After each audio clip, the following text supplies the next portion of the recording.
Bienvenidos a todos a Zona Narco. Activa la campanita de notificaciones y síguenos si te gusta este tipo de contenido. Hoy tenemos el honor de presentarles nuestra primera entrevista con un invitado muy especial. Se trata de un ex militar mexicano con años y experiencia en el ámbito de defensa y seguridad nacional. Bienvenido, José Liceo López Pérez. Muchísimas gracias, el gusto es mío.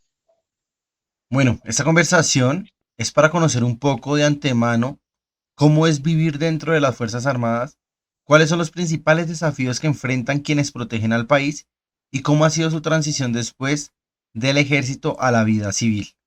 Iniciando pues, quiero saber un poco de su trayectoria, cuál fue el motivo de ingresar a las Fuerzas Armadas y cuál fue su primer acercamiento con el ejército. Ok, mira, te comento. Mi primer acercamiento fue por la familia. Mi padre y mis hermanos mayores siempre estuvieron en el ejército. Siempre fui como, siempre quise llegar a eso, que mi padre siempre estuvo ahí con nosotros, recalcándonos que el ejército, nos levantábamos temprano y todos esos temas, ¿no? Por ejemplo, una de las cosas que más, pues uno cuando va iniciando, porque por ejemplo mi papá era un rango un poquito, pues ya un rango alto, este, pues lo más difícil fue el iniciar, porque por ejemplo mi padre, él tenía la consigna o el código personal que él decía que todos sus hijos no van a obtener nada por medio de lo que él ha logrado con esfuerzo de tantos años, ¿no?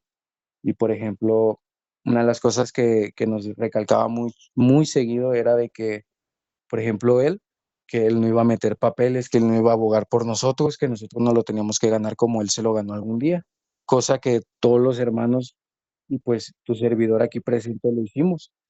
Por ejemplo, la cosa o la etapa más común que le toca a los que quieren ser militares, primero esperar lo que es la fecha.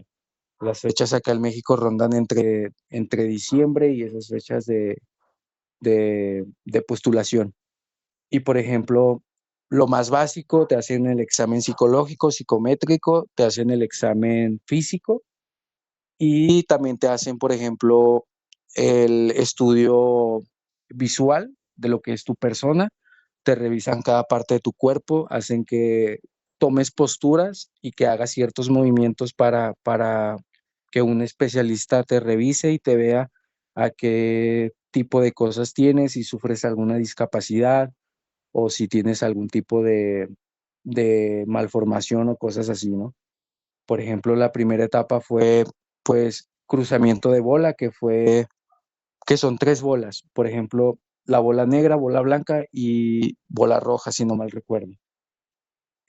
Bola negra era la bola que te mandaban a batallón, que te aventaba 6 meses en un servicio, te mandaban a tu batallón militar y te decían, ¿sabes qué? Ahora en adelante perteneces al ejército, vas a comer, desayunar.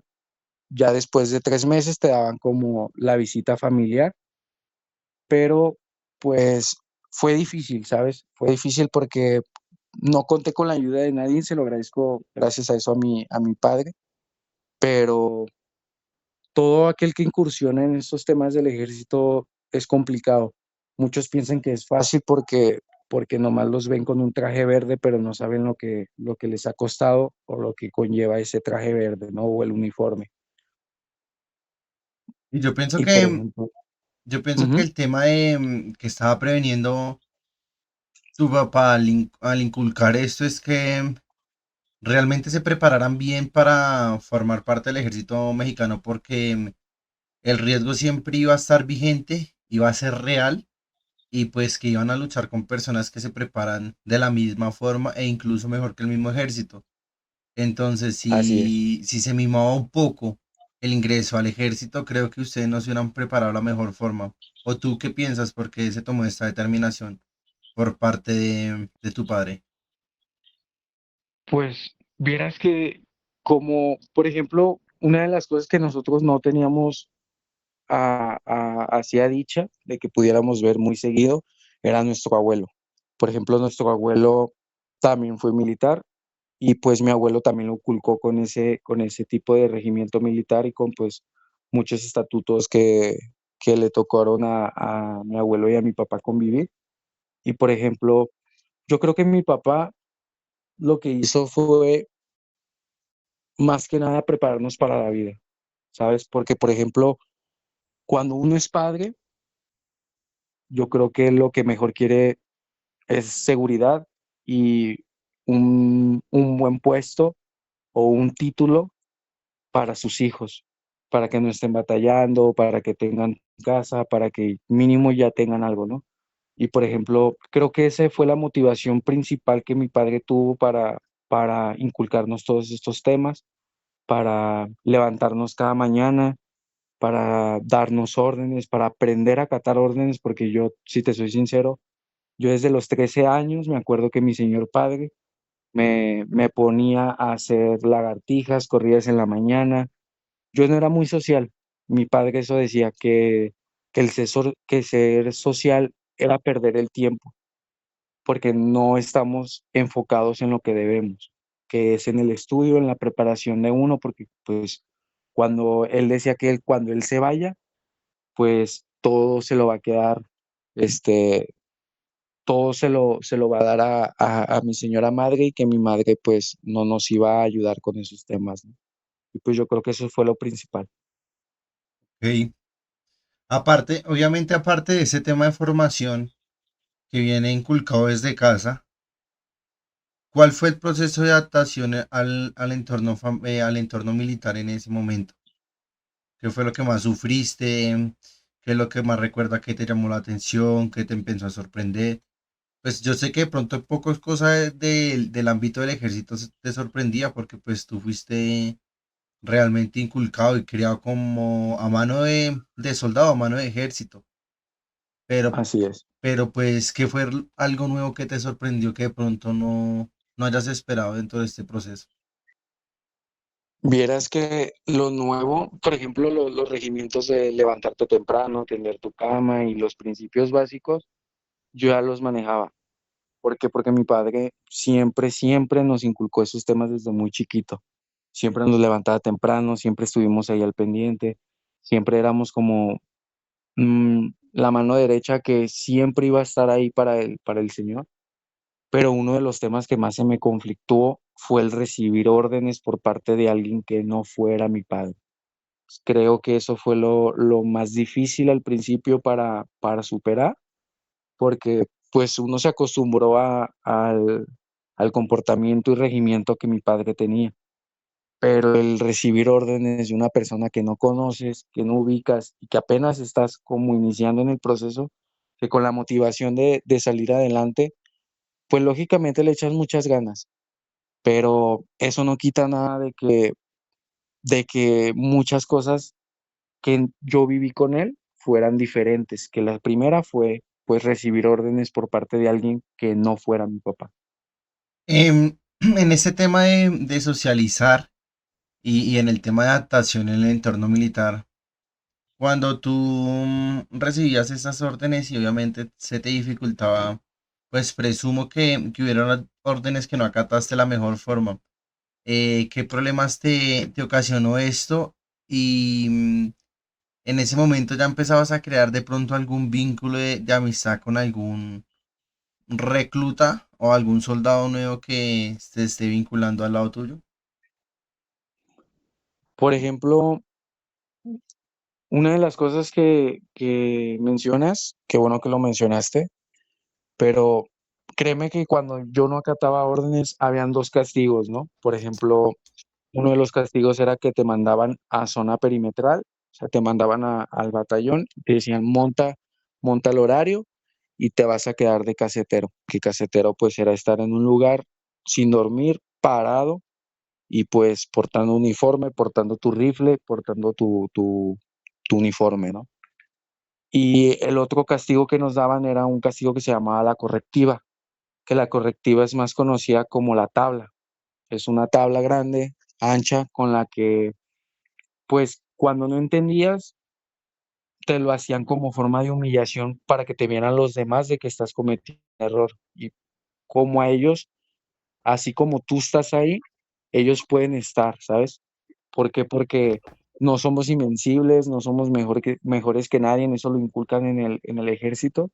Antes de sentarte a comer, empiezan con un coro, que el coro más que nada era el coro de que nosotros no merecemos nada porque todo lo estamos recibiendo por parte del pueblo de México y que nosotros somos unos inservibles para lo que es el mundo, ¿no? Y te inculcan eso con el objetivo de que te vuelvas fuerte, de que no llegue una persona y te levante la voz y ya te hagas el sumiso o te hinques ante lo que la persona te diga. Te hacen una persona mentalmente fuerte, no nomás física, pero, pero sí creo que esos son los castigos que más a mí llegaron a tocar. Por ejemplo, vínculos con los reclutas. En ese momento yo era muy antisocial. Yo iba con el objetivo de ganar. ¿Por qué? Porque yo no iba a, a verme a- sí, yo no iba a perder por una simple tontería, ¿sabes? Yo iba a poner mi 100%, a dar la cara y pues a poner esos apellidos en grande, que pues como, así como mis hermanos, así como la familia, pues lo hicieron. Y vieras que yo no tuve tanto vínculo con los reclutas, pero sí llegaba un punto donde los mismos reclutas a veces te tapaban ciertas cosas que cometías tú un error y trataban como de ocultarlo para que los superiores no se dieran cuenta. Que eso, puta, tantos errores cometí y que me apoyó y tanta gente que la vi conmigo en el regimiento y en mi servicio militar, pues eso se los agradezco mucho, ¿no? Pero sí, yo al principio era como muy serio, muy aparte de ellos, pero sí logré conectar vínculo con uno que otro. Perfecto. Dentro de, de este tema de, del entorno militar, ¿cuál fue la misión o experiencia más desafiante que vivió durante su servicio? Uy, lo más desafiante, mm, vieras que lo más desafiante en el ejército, bueno, en mi caso, no fue el haberme levantado tan temprano tantos días, el haber aguantado el, el tanto humillaciones por parte de los superiores, que pues el objetivo era el que ya te comentaba. Más que nada, lo más difícil para mí fue el que mi padre, por ejemplo, eh, no hubiera querido estar conmigo en lo que fue mi entrega de servicio, ¿no? Si lo hablamos familiarmente, creo que ese fue uno de los momentos más difíciles que se me presentaron en ese momento. Pero si ya lo hablamos, por ejemplo, en la corporación, mm, si no mal recuerdo, fue hace un par de años. Yo estaba como sargento, había entrado como sargento inicial, o sea, estaba como sargento tercero. Yo me encontraba en lo que era mi batallón. Un día nos mandan a hacer un perimetral en lo que eran montañas y pues salir a patrullaje, ¿no? Y por ejemplo, cuando íbamos en la camioneta, me acuerdo que se escuchaban como radiofrecuencias a lo lejos. Por ejemplo, cuando topamos y dimos la caminata, seguimos con el trayecto, nos encontramos con cierta cantidad de cultivo de amapola y marihuana, pero no contábamos con que la zona pues iba a estar infestada de personas, de civiles armados, ¿no? Y pues empezamos una guerrilla en ese momento, una batalla ahí con el tema de fusiles. Y cuando volteé a mi mano derecha, a uno de esos reclutas que conocí en el servicio militar, lo vi tirado en el piso con, pues, muerto, ¿sabes? Creo que esa fue la etapa o la cosa más difícil que me he topado hasta ahorita. Perfecto, ya te empezaste a poner como un poco más interesante con las historias, ¿no? Ese tema ya es un poco más llamativo, pero les cuento a todos que ya casi estamos llegando al final de esta primera entrevista. Ya estamos cerca de completar los primeros 20 minutos de entrevista con el señor José Eliseo López Pérez, alias el R100, que obviamente en la siguiente etapa, en la siguiente entrevista nos va a contar por qué le dicen el R100 y también nos va a ir diciendo un poco más de su vida. Antes de continuar, quiero pedirle a todas las personas que se suscriban a Zona Narco y que si quieren hacerle una pregunta a nuestro invitado para las próximas locaciones, pues bienvenido. Preguntas que sean oportunas con el tema, no preguntas que sean inéditas, ¿no? Para ir culminando con este breve escenario y la verdad interesante porque habían aspectos que yo no conocía de la vida cotidiana de un soldado, de cómo es el primer impacto y el choque cuando se unen o sea, se unen de nuevo, sí, de personas nuevas a un corregimiento militar. Y pues esto es interesante porque pues más de una persona dice que de pronto son entrenamientos fuertes, son entrenamientos rígidos, pero si nos damos cuenta, ellos son un grupo de ataque y defensa que muchas veces protegen al propio estado del mismo estado, ¿no? Porque son los mismos ciudadanos que los que causan la mayor cantidad de daños. Entonces, pues, es bueno decir esto, ¿no? Que el ejército prepara, son soldados que realmente están preparados para la guerra, no que salen a caminar por las calles, a pasear de arriba a abajo, no. Ellos no se andan con juegos y por eso es que la preparación de la vida militar siempre va a ser algo muy exigente.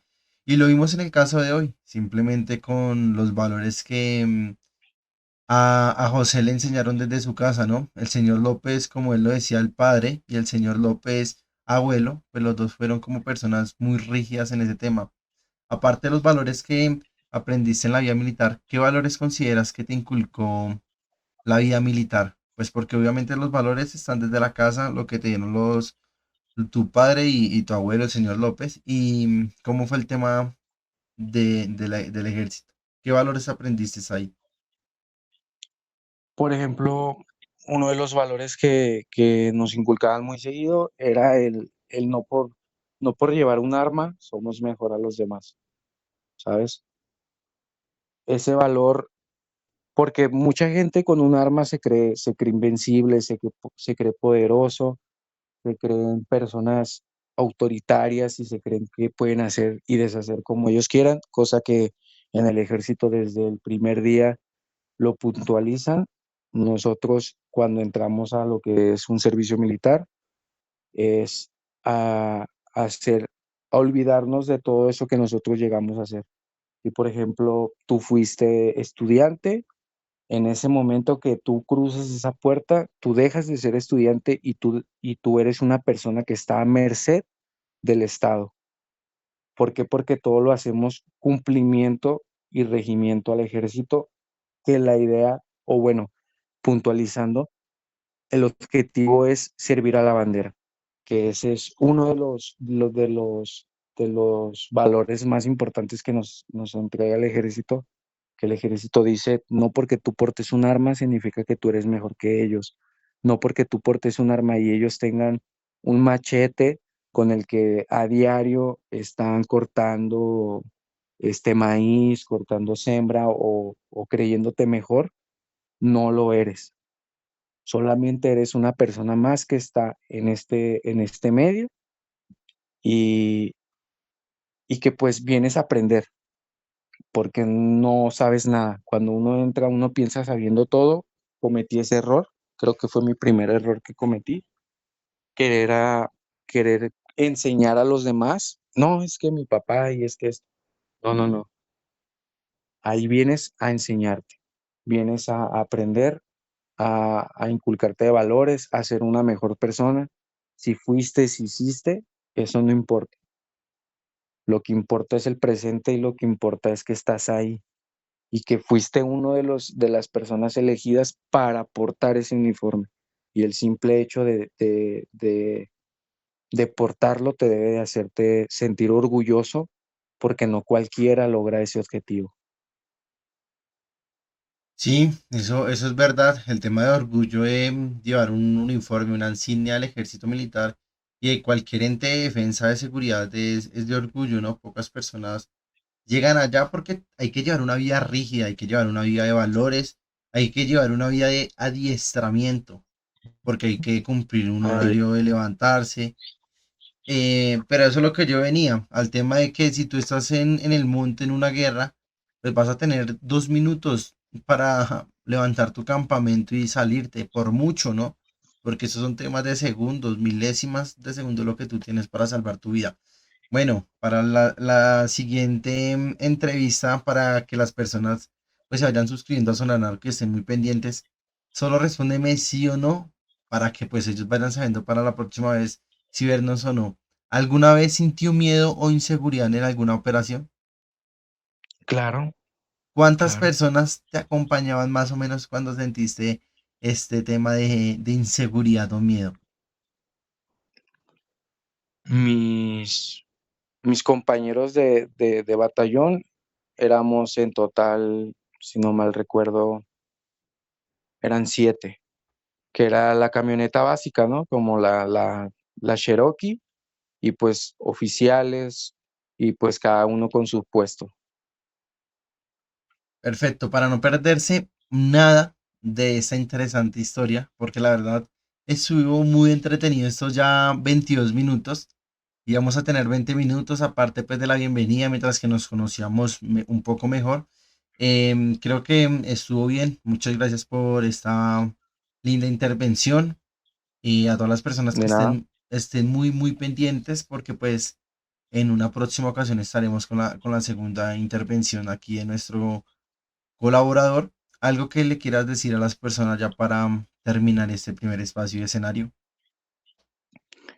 pues nada, que le echen muchas ganas y que todo aquel que quiera pertenecer al ejército, que de una vez que se lo digan o que, o que se vaya dando cuenta que pues el camino no es fácil, pero pues el objetivo es eso, el exprimirte, el sacar lo mejor de ti y que pues todo aquel que quiera ser parte del ejército de cualquier lugar, que le eche muchas ganas y que pues aquí seguimos al pendiente de cualquier cosa.